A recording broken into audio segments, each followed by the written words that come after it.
तर आज आपण collision theory for bimolecular reactions learn करूया. तर या कोलिजन थेअरी ऑफ बायमॉलिक्युलर रिॲक्शनला प्रपोज केलेलं आहे Max Trautz and William Lewis.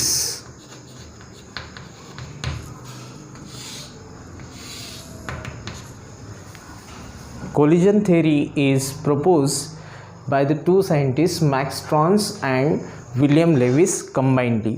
So collision theory is for the bimolecular reaction. Bimolecular reaction म्हणजे दोन मॉलिक्यूलमध्ये होणारी रिॲक्शन म्हणजे बायमॉलिक्युलर रिॲक्शन, आणि कोलिजन थेअरी ही आपण बायमॉलिक्युलर रिॲक्शनसाठी यूज करतो. तर पाहूया आपण कोलिजन थेअरी काय आहे. तर याच्यामध्ये पॉईंट टू पॉईंट आपल्याला लर्न करायची आहे ही theory. This is wise theory, therefore we will study it properly point to point. So what is given in the theory? Chemical reaction occur as a result of collision between the reacting species. आता सर्वात पहिल्यांदा तर collision म्हणजे काय हे आपल्याला माहीत पाहिजे. कोलिजन मीन्स काय होते की दोन गोष्टींमध्ये होणारी टक्कर किंवा दोन गोष्टी एकमेकांवर जेव्हा आदळतात त्याला आपण कोलिजन म्हणतो. बरोबर आहे. तर कोलिजन म्हणजे लक्षात आलं तुमच्या, दोन गोष्टी जेव्हा एकमेकांवर आदळतात तेव्हा त्याला आपण काय म्हणतो? कोलिजन. तर हे कोलिजन आहे. तर ही कोलिजन या रिॲक्शनमध्ये कसं, तर कोणतीही केमिकल रिॲक्शन जेव्हा घडते, बरोबर आहे, कोणतीही केमिकल रिॲक्शन जेव्हा घडून येते त्यासाठी त्याचं कोलिजन होणं आवश्यक आहे. कोणताही प्रॉडक्ट जेव्हा निर्माण होतो तेव्हा त्याआधी त्या दोन मॉलिक्यूलमध्ये कोलिजन होणं आवश्यक आहे. येतं लक्षात? तर म्हणून रिॲक्शनमध्ये प्रॉडक्ट तयार होण्याच्या आधी दोन रिॲक्टिंग स्पेसीजमध्ये कोलिजन होते, बरोबर आहे, आणि त्या कोलिजननंतर प्रॉडक्टचं फॉर्मेशन होते, म्हणून याला कोलिजन थेअरी असं हे नाव दिलेलं आहे. बरोबर आहे. तर पहिला जो पॉईंट आहे जो तुम्हाला समजून घ्यायचा आहे, chemical reactions occur as a result of collision between the reactant species. म्हणजे कोणतीही केमिकल रिॲक्शन केव्हा होते? कोणतीही केमिकल रिॲक्शन केव्हा होते? जेव्हा रिॲक्टिंग स्पेसीज ज्या आहे, रिॲक्ट होणाऱ्या दोन स्पेसीज ह्या जेव्हा एकमेकांसोबत कोलाईड होतात, कोलाईड होणे, आदळणे, टक्कर होणे, बरोबर, याला आपण कोलिजन म्हणतो. तर जेव्हा दोन रिॲक्टिंग स्पेसीज एकमेकांवर कोलाईड होतात तेव्हाच कोणतीही केमिकल रिॲक्शन हे घडून येते असं या पॉईंटमध्ये सांगितलं आहे. म्हणून पहिला पॉईंट होता chemical reactions occur as a result of collision between the reacting species. बरोबर आहे. म्हणजे आतापर्यंत तुम्हाला कोलिजन थेअरीबद्दल दोन गोष्टी मी सांगितल्या. ते म्हणजे ही कोलिजन थेअरी कोणी मांडलेली आहे? This collision theory is propose by the scientist Max Trautz and William Lewis. बरोबर आहे. सायंटिस्टचे नाव लक्षात राहिले तर फार छान, नाही राहिले तरी चालेल.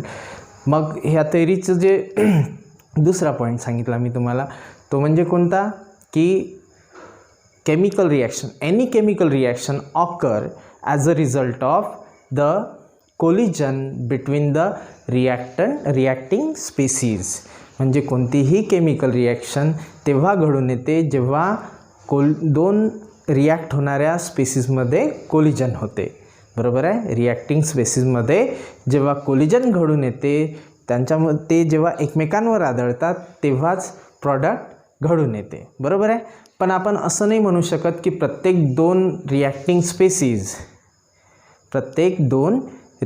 स्पेसीज जेव्हा एकमेकांवर आदळतात, बरोबर आहे, तेव्हा प्रत्येक कोलिजनचा रिझल्ट हा प्रॉडक्ट राहीलच असं आपण सांगू शकत नाही, किंवा ही थेअरीसुद्धा सांगू शकत नाही. प्रत्येक कोलिजनचा रिझल्ट प्रॉडक्ट राहणार नाही. बरोबर आहे. त्यासाठी इफेक्टिव्ह कोलिजन असणं आवश्यक आहे.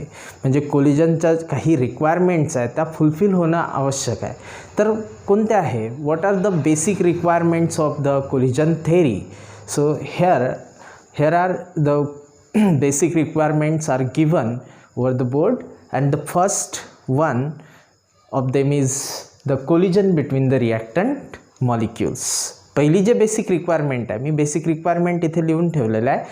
तर बेसिक रिक्वायरमेंटमध्ये collision between the reactant molecule, बरोबर आहे.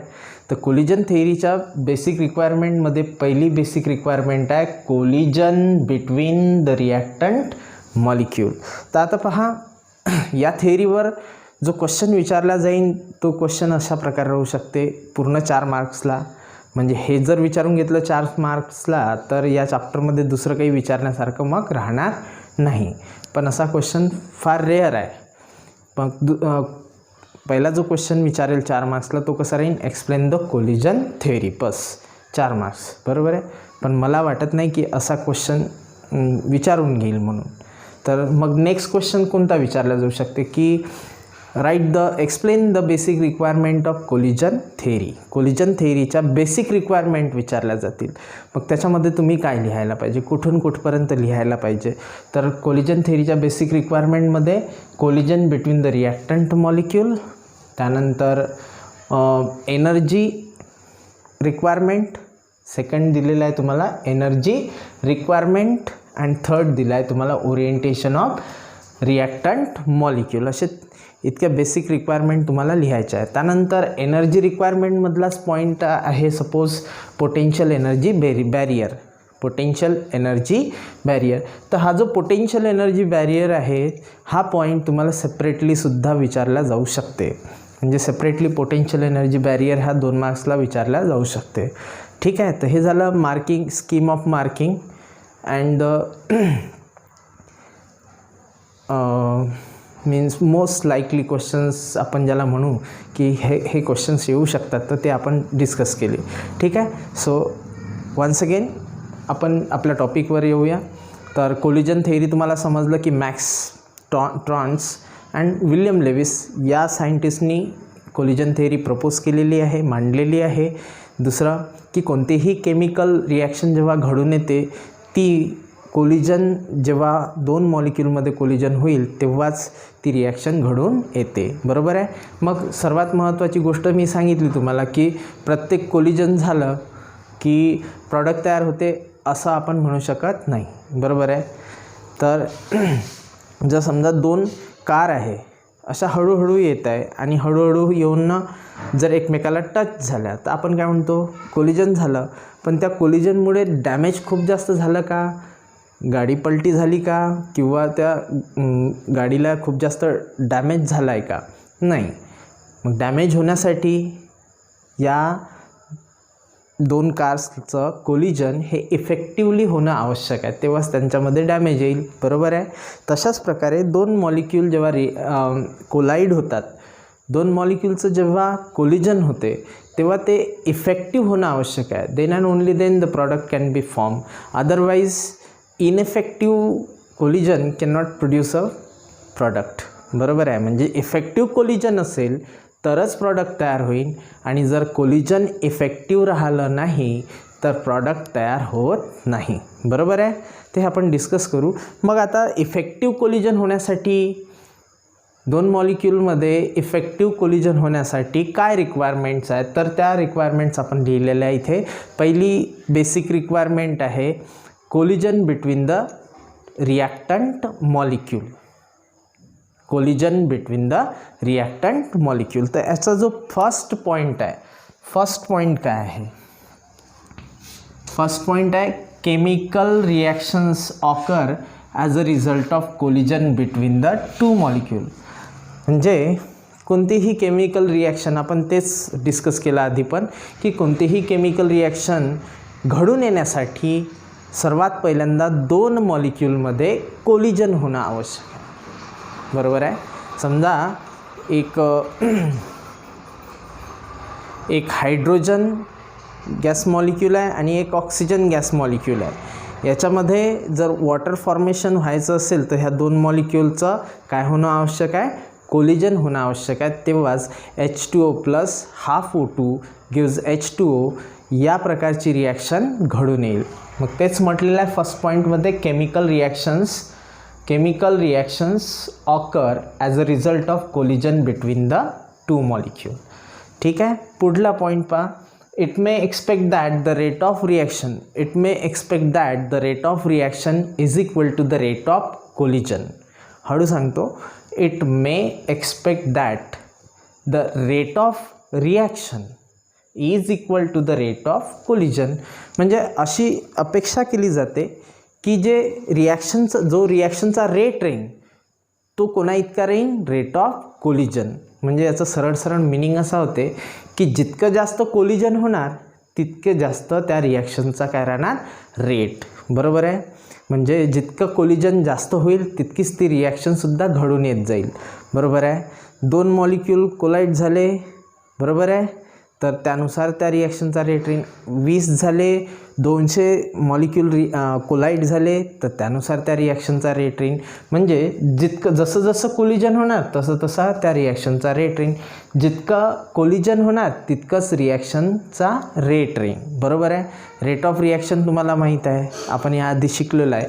तर सेकंड पॉईंट जो सांगितला आपण, सेकंड पॉईंटमध्ये काय म्हटलेलं आहे की it may expect that the rate of reaction is equal to the rate of collision. बरोबर आहे. म्हणजे याचा मिनिंग असा होते की जर कोलिजन खूप जास्त होत असेल, म्हणजेच नंबर ऑफ कोलिजन्स म्हणजे टक्कर म्हणू आपण, किंवा एकमेकावर मॉलिक्यूलचं एकमेकांवर आदळणं, हे जितकं जास्त होणार तितकीच जास्त रिॲक्शनचा स्पीड राहणार. बरोबर आहे. रिॲक्शन तितक्या स्पीडली होणार. आणि खूप कमी नंबर ऑफ जेव्हा कोलिजन्स होतात, कोलिजन जेव्हा कमी होतात तेव्हा रिॲक्शनचा स्पीड हा कमी असतो, म्हणजे स्लो रिॲक्शन राहील. बरोबर आहे. येतं लक्षात. तर अशा प्रकारे दुसरा जो पॉईंट होता तो होता it may expect that the rate of reaction is equal to the rate of collision. Collision जितके जास्त तितकी फास्ट रिॲक्शन. बरोबर आहे. तर पहिला पॉईंट एक वेळा रिपीट करू आपण.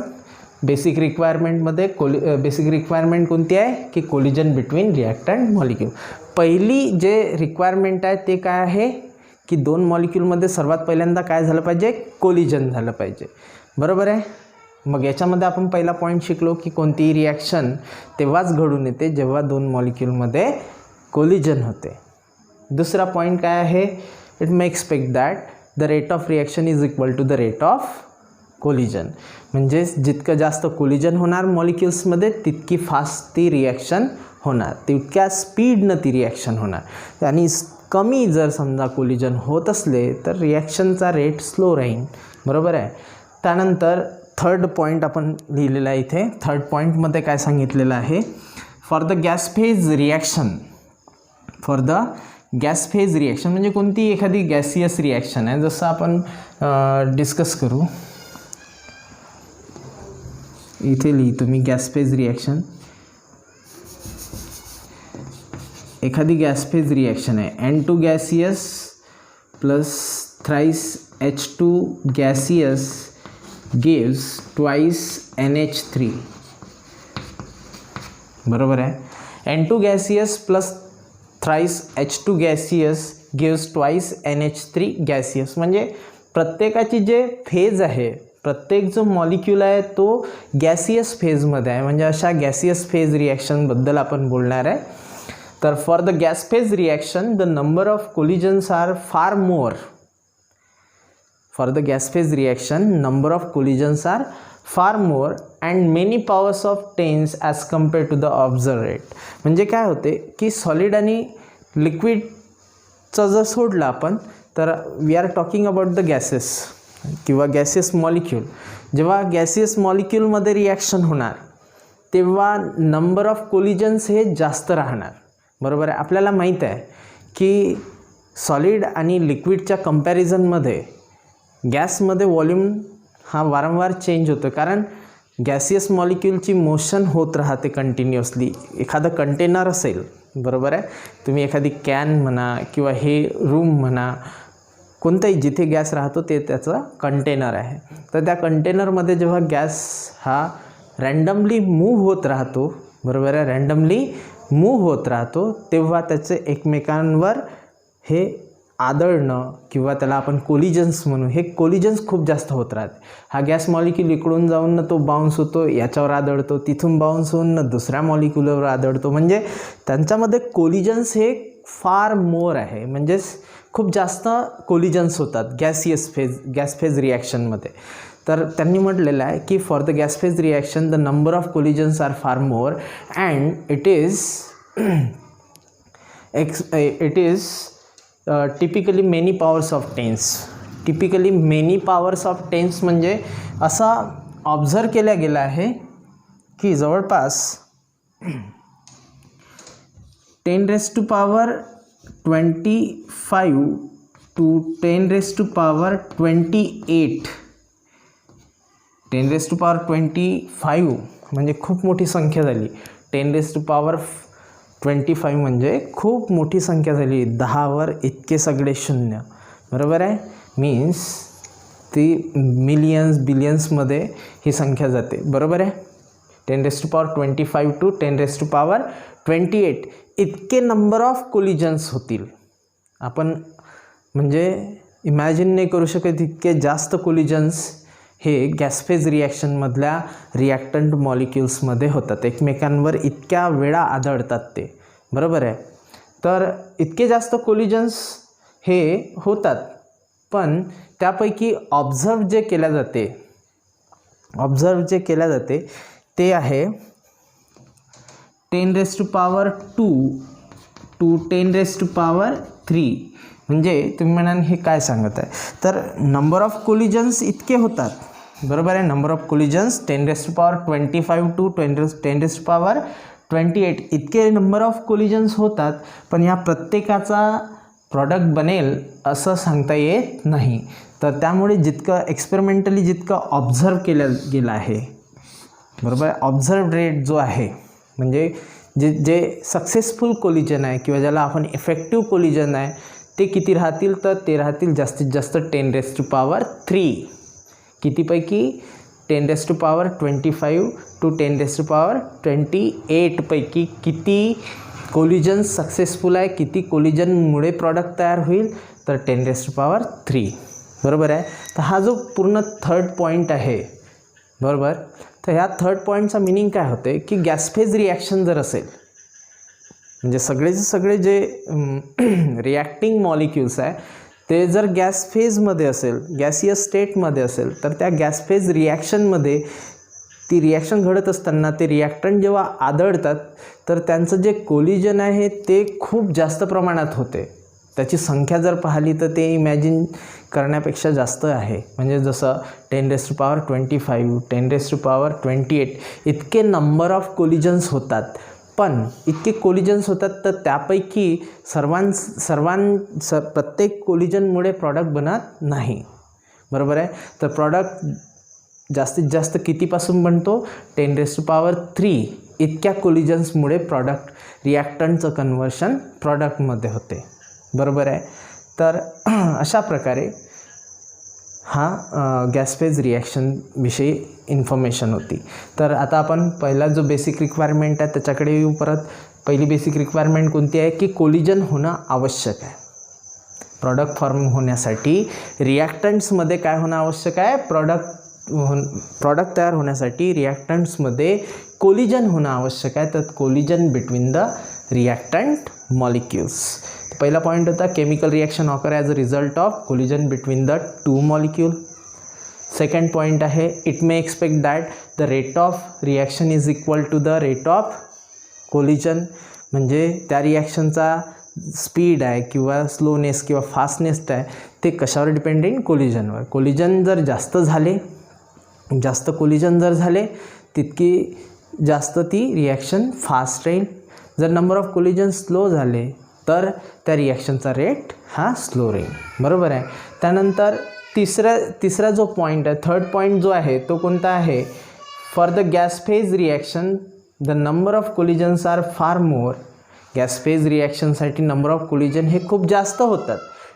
म्हणजे त्याचा आपण मेनी पॉवर्स ऑफ टेन्स म्हटलं आहे. मेनी पॉवर्स ऑफ टेन्स म्हणजे असं दिसून येते की 10⁻25 to 10⁻20 इतके जास्त कोलिजन्स होतात. पण त्यापैकी प्रत्येक कोलिजनचं कन्व्हर्शन प्रॉडक्टमध्ये होत नाही. प्रत्येक कोलिजनमुळे रिॲक्टंटचं कन्व्हर्शन प्रॉडक्टमध्ये होत नाही इतक्या सगळ्या. तर हे ऑब्झर्व केलं जाते की इतक्यांपैकी 10⁻³ इतक्याच कोलिजन्समुळे रिॲक्टंटचं कन्व्हर्शन हे प्रॉडक्टमध्ये होते. म्हणजे याचा अर्थ असा आहे की नुसतं कोलिजन होणंच आवश्यक नाही आहे, तर त्याला आणखी दुसरी काहीतरी रिक्वायरमेंट असावी. आणि ती रिक्वायरमेंट कोणती आहे? Energy requirement. पहिली रिक्वायरमेंट होती कोलिजन. रिॲक्टंटमध्ये आधी काय झालं पाहिजे? कोलिजन. आणि दुसरी रिक्वायरमेंट आहे की त्या कोलिजनमध्ये इतकी सफिशियंट एनर्जी असली पाहिजे की त्या रिॲक्टंट मॉलिक्यूलचं कन्व्हर्शन प्रॉडक्टमध्ये होऊ शकेल. तर we will talk about the second basic requirement, that is the energy requirement. तर एनर्जी रिक्वायरमेंट किंवा त्यालाच आपण त्या एनर्जीला ॲक्टिवेशन एनर्जी म्हणूया पुढे. तर काय आहे? पहिला पॉईंट पहा. एनर्जी रिक्वायरमेंटमध्ये फर्स्ट पॉईंट आहे, for the reaction to occur, the colliding molecule must possess the minimum kinetic energy. For the reaction to occur, the colliding molecule must possess the minimum kinetic energy. This minimum kinetic energy is known as the activation energy. म्हणजे आता आपण पाहिलं gas phase रिॲक्शनविषयी की गॅसेसमध्ये खूप जास्त collision होते. 10च्या पॉवरमध्ये सांगतो म्हटलं तर 10⁻25 to 10⁻28 इतके नंबर ऑफ कोलिजन्स होतात. पण त्यापैकी प्रत्येक कोलिजनमुळे प्रॉडक्ट बनत नाही. तर किती? 10⁻³ 10⁻² इतक्याच कोलिजनमुळे प्रॉडक्ट बनताना दिसते. बरोबर आहे. म्हणजे याचा अर्थ आहे की दुसरी कोणती तरी रिक्वायरमेंट त्याला आवश्यक आहे, आणि ती रिक्वायरमेंट कोणती आहे? एनर्जी. मग ज्या एक मिनिमम अमाऊंट ऑफ एनर्जीची आवश्यकता असते, ज्यामुळे ते कोलिजन दोन मॉलिक्यूलमध्ये कोलिजन होऊन त्याच्यापासून काय बनेल? प्रॉडक्ट बनेल. बरोबर आहे. तर ती मिनिमम जे एनर्जी आहे, मिनिमम कायनेटिक एनर्जी जे आहे, ज्यामुळे काय होते? कोलिजन होते, त्या मिनिमम कायनेटिक एनर्जीला आपण काय म्हणतो? Activation energy. बरोबर आहे. Activation energy. जसं फॉर एक्झाम्पल आता आपण कारचं एक्झाम्पल घेतलं होतं आपण. कार जर स्लो आहे तर त्यात जेव्हा कोलाईड होतील तर जस्ट टच झाल्या तर त्यांच्यामध्ये डॅमेज होणार नाही. बरोबर आहे. ते इफेक्टिव्ह कोलिजन होणार नाही. बरोबर आहे. मग त्याला काहीतरी एनर्जीनं यावं लागेल, एकमेकांवर आदळावं लागेल, कोलाईड व्हावं लागेल, तेव्हा कुठे त्या कारमध्ये डॅमेज होईल, म्हणजे इफेक्टिव्ह कोलिजन होणार. येतं लक्षात?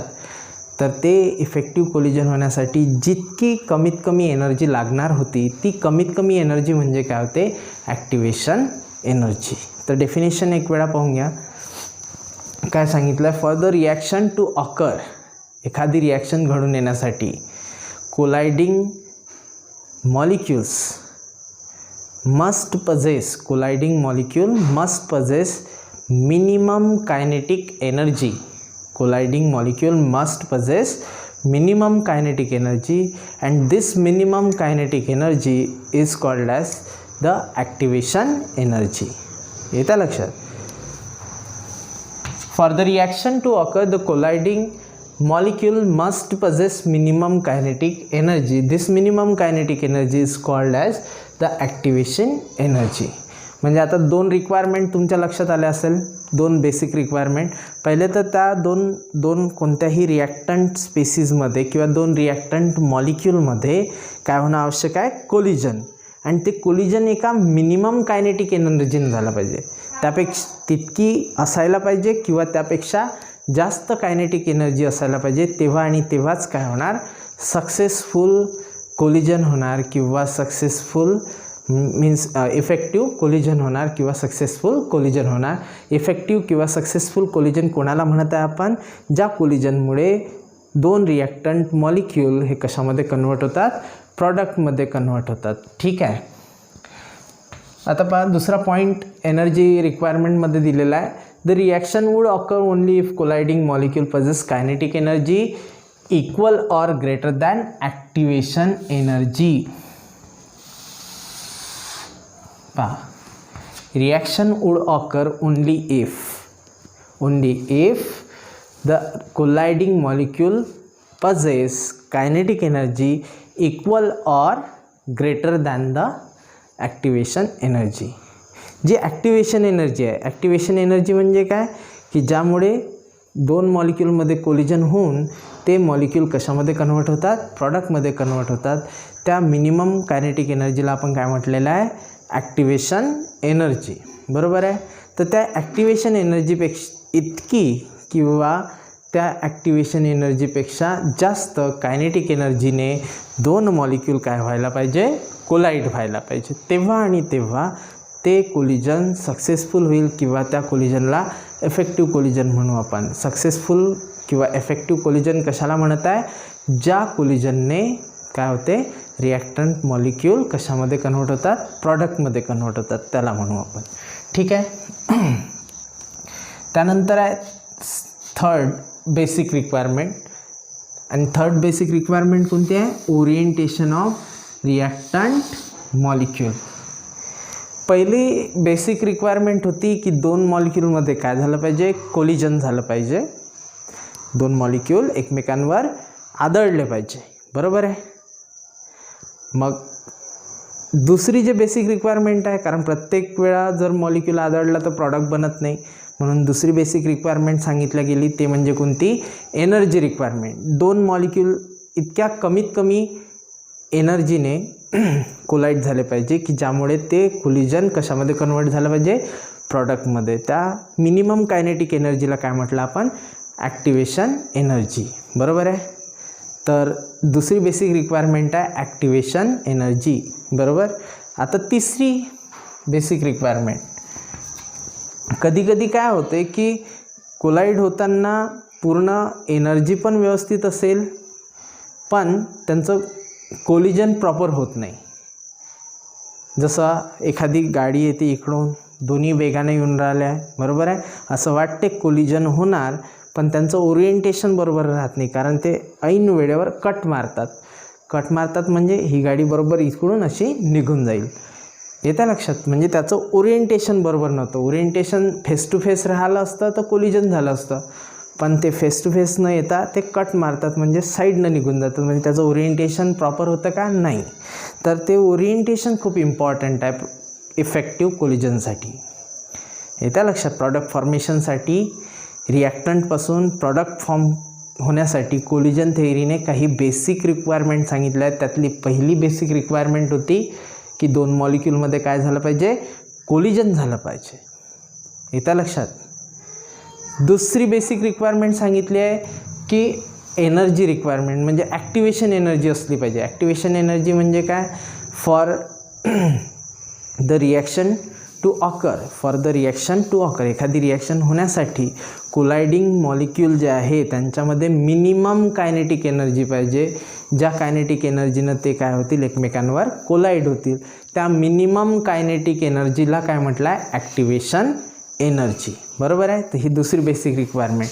त्यानंतर तिसरी बेसिक रिक्वायरमेंट आहे ओरिएंटेशन. तर या ओरिएंटेशनमधला जो पहिला पॉईंट आहे तो आपण स्टडी करू. तो कोणता आहे, for the reaction involving complex molecules or ion.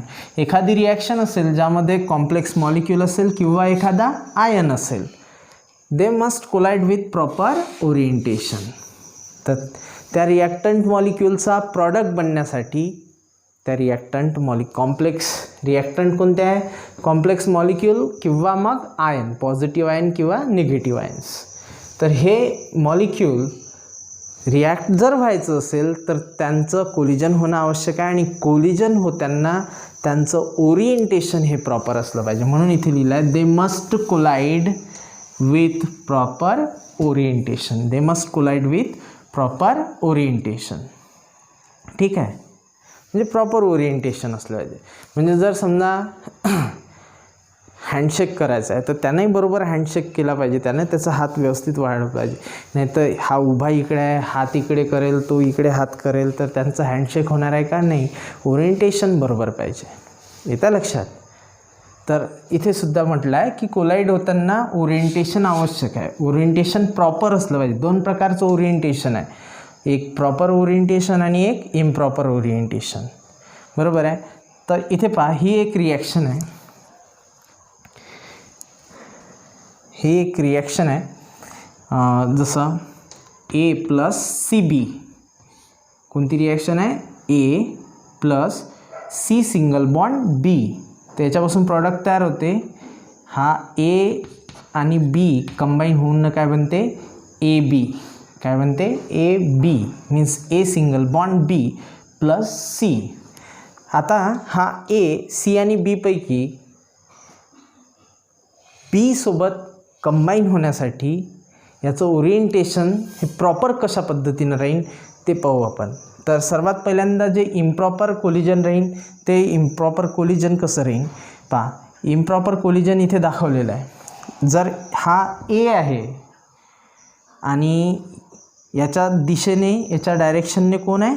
C आहे. बी हा बी आणि हा काय आहे? सी.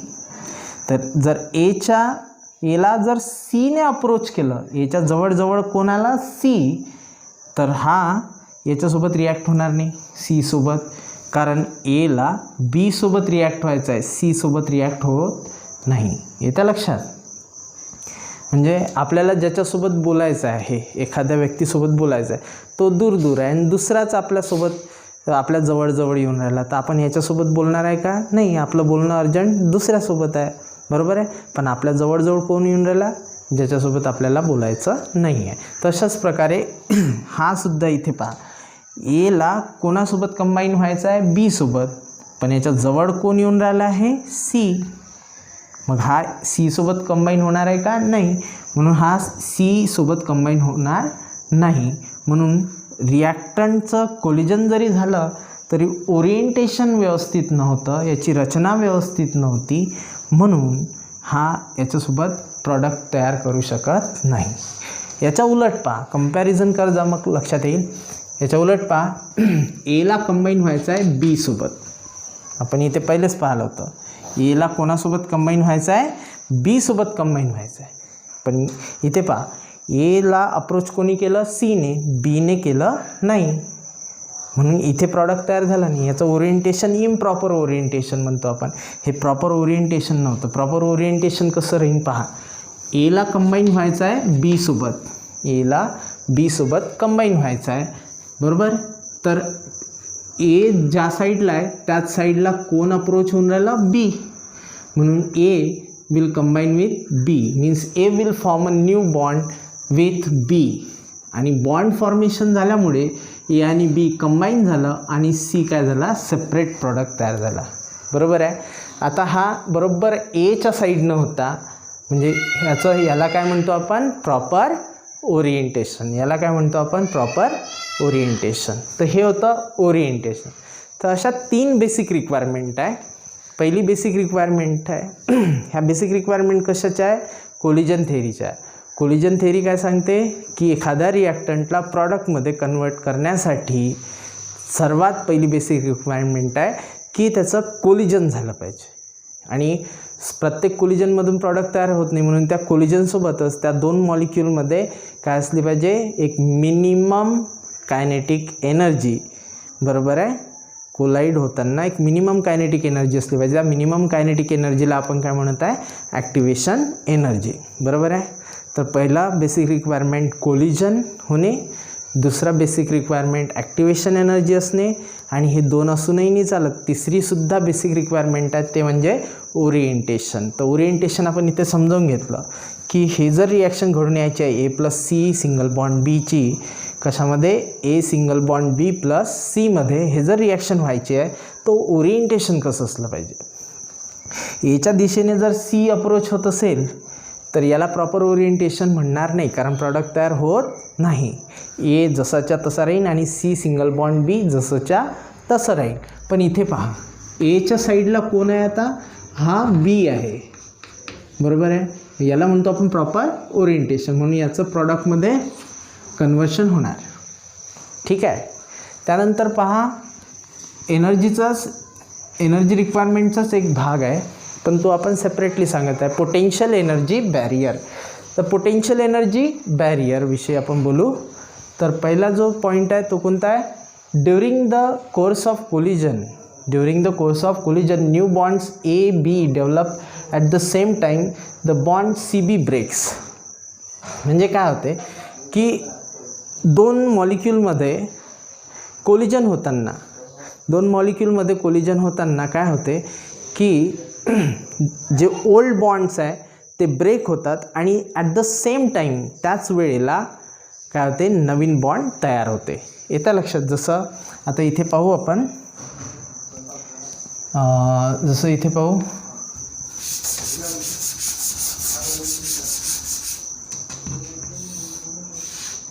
आता सपोज इथे दोन मॉलिक्यूल रिॲक्ट होऊन राहिले, हे दोन मॉलिक्यूल कोलाईड होऊन राहिले. कोलाईड झाल्यानंतर इथे प्रॉडक्ट तयार होणार. येत्या लक्षात? पण हे रिॲक्टंट मॉलिक्यूल प्रॉडक्टमध्ये कन्वर्ट होण्याच्या आधी काय होते, अशी एक पोझिशन येते, अशी एक स्टेट येते की ज्यामध्ये काय होते की जे ओल्ड बॉन्ड असतात ते काय होतात, ब्रेक होतात. जसं आपण म्हणू की जसं इथे A आणि B आणि C आणि B मधला बॉन्ड काय होणार, ब्रेक होणार. C आणि B मधला जो ओल्ड बॉन्ड आहे तो ब्रेक होणार आणि त्याच वेळेला ॲट द सेम टाईम हा A आणि B मधला बॉन्ड फॉर्म होणार. म्हणून म्हटलं इथे during the course of collision होत असताना new bonds AB develops at the same time the bond CB breaks. म्हणजे त्याच वेळेला बॉन्ड CB बॉन्ड काय होते, ब्रेक होते. An activated complex is formed in which all the three atoms are weakly bonded. म्हणजे याला ज्या वेळेस कोलिजन होत असते त्यावेळेस जुने जे बॉन्ड्स असतात, ओल्डर बॉन्ड्स, ते ब्रेक होतात आणि न्यू बॉन्ड फॉर्म होते. आणि असं होत असताना एक कॉम्प्लेक्स तयार होते, त्याला आपण काय म्हणतो, ॲक्टिवेटेड कॉम्प्लेक्स. काय म्हणायचं त्याला? Activated complex. की ज्या कॉम्प्लेक्समध्ये तीनही ॲटम, बरोबर आहे, all the three atoms are weakly bonded. हे पहा इथे आपण डॉट्सने दाखवलेलं आहे. म्हणजे पूर्ण कंप्लीट बॉन्ड फॉर्मेशन व्हायचं आहे किंवा कंप्लीट बॉन्ड ब्रेकेज व्हायचं आहे, बरोबर आहे. तर हे जे बॉन्ड आहे हे वीकली बॉन्ड आहे, वीक बॉन्ड्स आहे. म्हणून म्हटलेलं आहे अन ॲक्टिवेटेड कॉम्प्लेक्स, ज्याला आपण ट्रान्झिशन स्टेटसुद्धा म्हणतो, is form in which all the three atoms are weakly bonded. हे वीकली बॉन्डेड राहते. ॲक्टिवेटेड कॉम्प्लेक्समध्ये जे तीन ॲटम आहे A, B, C, ते एकमेकांसोबत स्ट्रॉंगली बॉन्डेड नाही राहत. ते कसे राहतात, वीकली बॉन्डेड राहतात. आणि मग काय होते, थोड्या वेळाने, काही वेळानंतर जे ओल्ड बॉन्ड आहेत ते ब्रेक होते आणि ॲट द सेम टाईम त्याच वेळेला न्यू बॉन्ड काय होतात, फॉर्म होतात. A single bond B plus C अशा प्रकारचं प्रॉडक्ट फॉर्मेशन होणार, बरोबर आहे. आता दुसरी गोष्ट, हा ॲक्टिवेटेड कॉम्प्लेक्स तयार होण्यासाठी, याला आपण ॲक्टिवेटेड कॉम्प्लेक्स म्हटलं. हा ॲक्टिवेटेड कॉम्प्लेक्स तयार होण्यासाठी या रिॲक्टंट मॉलिक्यूलला वर जावं लागेल, यांना वर चढायचं आहे, तर एनर्जी घ्यावं लागेल. ती ही एनर्जी कुठून मिळते, त्यांच्या कोलिजनमधून, बरोबर आहे. कोलिजन जितकं जोरदार राहणार तितकी जास्त एनर्जी, तितकी जास्त कायनेटिक एनर्जी या मॉलिक्यूलमध्ये राहणार आणि त्या कायनेटिक एनर्जीने मग हा मॉलिक्यूल या मिनिमम कायनेटिक एनर्जीला क्रॉस करून कशामध्ये कन्वर्ट होणार, प्रॉडक्टमध्ये कन्वर्ट होणार. तर सेकंड पॉईंट इथे सांगितला आहे, to form an activated complex. हा ॲक्टिवेटेड कॉम्प्लेक्स तयार होण्यासाठी ह्या जो इथे असं दाखवलेला आहे, to form an activated complex reactant molecule need to climb up म्हणजे हे कोलिजन झाल्यानंतर वर गेला पाहिजे, बरोबर आहे. इथे need to climb up and overcome the energy barrier before they get converted into product. म्हणजे प्रॉडक्टमध्ये कन्वर्ट होण्याच्या आधी, हा इथे प्रॉडक्ट आहे, प्रॉडक्टमध्ये कन्वर्ट होण्याच्या आधी या रिॲक्टंट मॉलिक्यूलला असं वर चढावं लागेल आणि हा जो बॅरियर आहे म्हणजे प्रॉडक्ट आणि रिॲक्टंटच्या मधात जो अडथळा आहे, बॅरियर म्हणजे अडथळा, किंवा आता लॉकडाऊन आहे, कुठे कुठे चेकिंग असते तर ते जे आडवं लावलेलं असते, पोलीस लिहिलेलं असते त्याच्यामध्ये, तर असे जे रोडवर आडवे लावलेले असतात त्याला आपण बॅरियर म्हणतो, बरोबर आहे. तसंच बॅरियर आता इथे पहा, प्रॉडक्ट आणि रिॲक्टंटच्या मध्ये जे काही आहे त्याला आपण काय म्हणतो, बॅरियर. आणि हा बॅरियर आहे पोटेन्शियल एनर्जीचा. कशाचा बॅरियर आहे हा, पोटेन्शियल एनर्जीचा बॅरियर आहे, येतं लक्षात. तर हा बॅरियर क्रॉस केल्यानंतरच एखादा रिॲक्टंट कशामध्ये कन्वर्ट होते, प्रॉडक्टमध्ये कन्वर्ट होते, बरोबर आहे. तर या रिॲक्टंटला प्रॉडक्टमध्ये कन्वर्ट होण्याच्या आधी कशाला क्लाइंब अप करायला लागते, या पोटेन्शियल एनर्जी बॅरियरला, येतं लक्षात. म्हणून सेकंड पॉईंट लिहिलेला आहे, to form an activated complex किंवा activated complex reactant molecule need to climb up and overcome the energy barrier before they get converted into product. प्रॉडक्टमध्ये कन्वर्ट होण्याच्या आधी या रिॲक्टंट मॉलिक्यूलला ॲक्टिवेटेड कॉम्प्लेक्स फॉर्म करण्यासाठी वर चढावं लागेल, बरोबर आहे. आणि ओव्हरकम द एनर्जी बॅरियर. आणि हा जो एनर्जीचा बॅरियर आहे, इतका मोठा एनर्जीचा बॅरियर, याला काय करावं लागेल, क्रॉस करावं लागेल, म्हणजे ओव्हरकम करावं लागेल, ठीक आहे. तिसरा जो पॉईंट आहे, the height of the energy barrier is called activation energy. हे जे हाईट आहे, व्यवस्थित तुम्हाला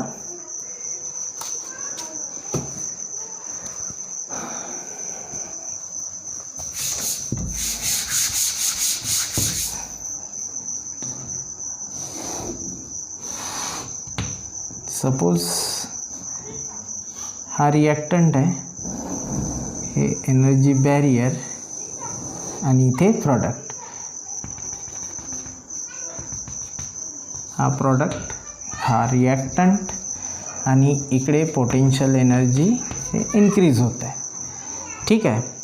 आता प्रॉडक्ट रिॲक्टंटची एनर्जी आणि प्रॉडक्टच्या एनर्जीमधला जो डिफरन्स आहे त्या डिफरन्सला आपण म्हणतो डेल्टा एच, बरोबर आहे. सध्या लक्षात ठेवायचं की हे एन्थाल्पी ऑफ रिॲक्शन म्हणू आपण याला, ठीक आहे.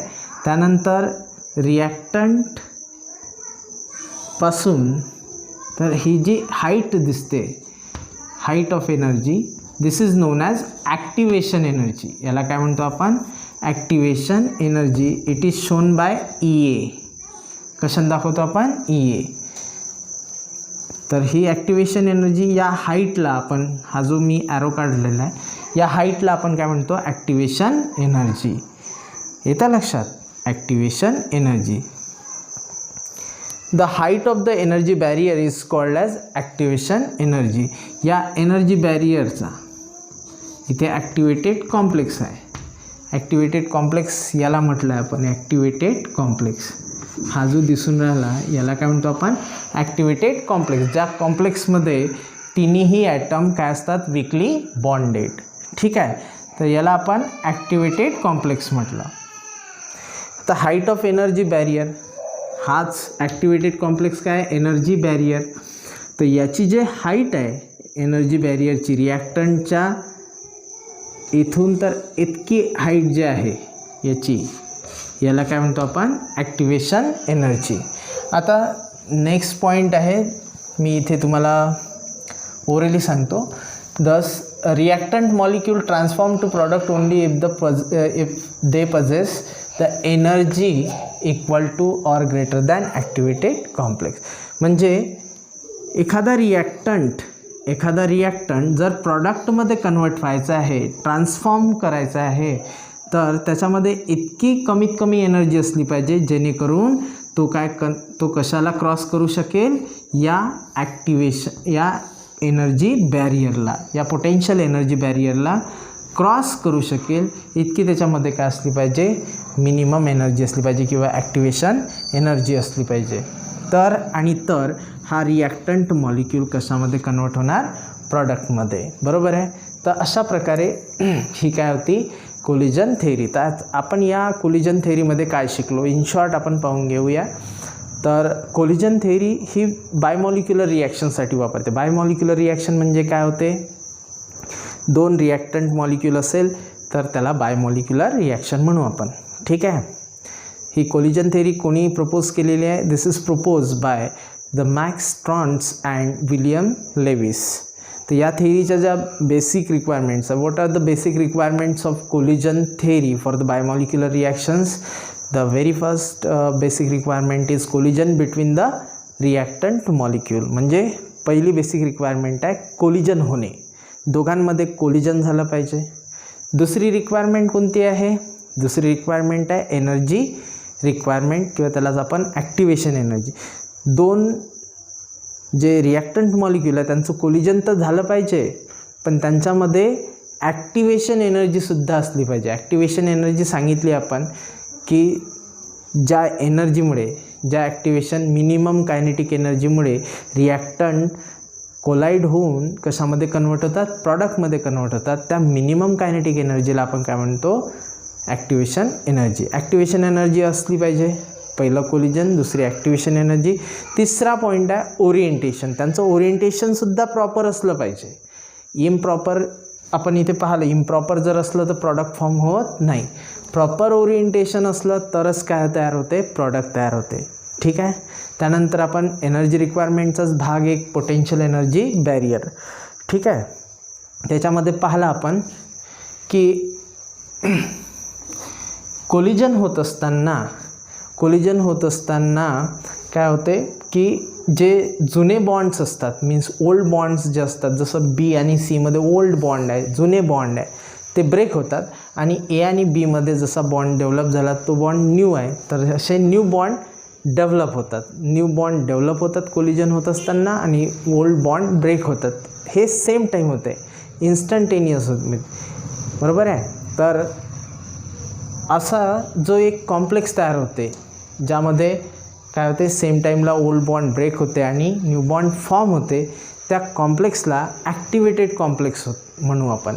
आणि ॲक्टिवेटेड कॉम्प्लेक्स तयार होण्यासाठी, बरोबर आहे, ॲक्टिवेटेड कॉम्प्लेक्स तयार होण्यासाठी या रिॲक्टंट मॉलिक्यूलला एक मिनिमम कायनेटिक एनर्जी लागते. त्या मिनिमम कायनेटिक एनर्जीला आपण काय म्हणतो, ॲक्टिवेशन एनर्जी. बरोबर आहे. आता ही इतकी असली पाहिजे, याच्या हाईट इतकी असली पाहिजे किंवा याच्यापेक्षा जास्त असली पाहिजे एनर्जी, तरच हा रिॲक्टंट मॉलिक्यूल या हाईटला क्रॉस करून कशामध्ये कन्वर्ट होऊ शकते, प्रॉडक्टमध्ये कन्वर्ट होऊ शकते. तर अशा प्रकारचं रिक्वायरमेंट होते आणि पोटेन्शियल एनर्जी. आता हे जे आहे प्रॉडक्टमध्ये रिॲक्टंट प्रॉडक्टमध्ये कन्वर्ट होण्यासाठी त्या दोघांच्यामध्ये हा एनर्जीचा बॅरियर आहे, बरोबर आहे, ज्याला आपण काय म्हणतो, पोटेन्शियल एनर्जी बॅरियर. तर या हाईट ऑफ द ॲक्टिवेशन